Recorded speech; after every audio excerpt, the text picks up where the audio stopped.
A Ponte Estaiada de Curitiba fica localizada na Avenida das Torres, esquina com a Avenida Coronel Francisco H. dos Santos. O viaduto liga o Cajuru e o Jardim das Américas ao Uberaba e Auer. São 2 faixas em cada sentido.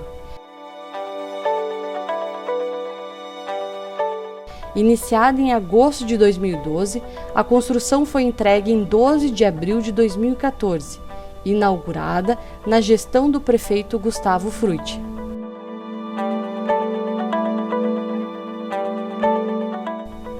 O viaduto estaiado consumiu aproximadamente 15 mil metros cúbicos de concreto. Do início das obras até a liberação para o trânsito foram 2 anos, com 225 metros de extensão,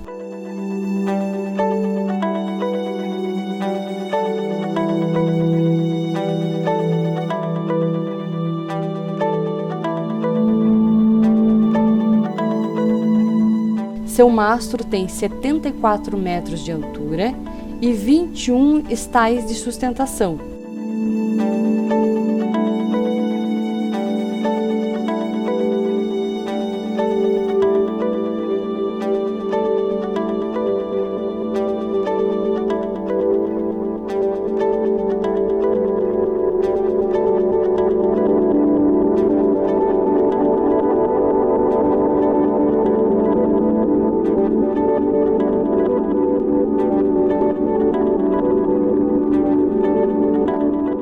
O viaduto estaiado custou 84 milhões e faz parte das obras do corredor Aeroporto Rodoferroviária.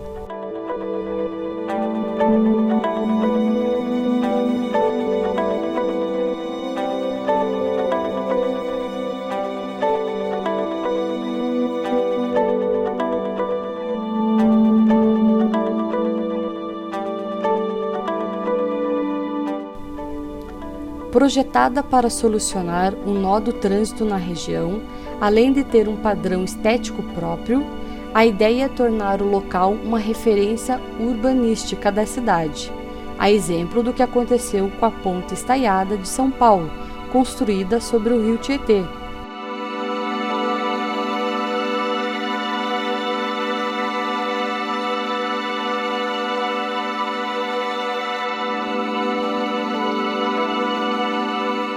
Gostou do vídeo?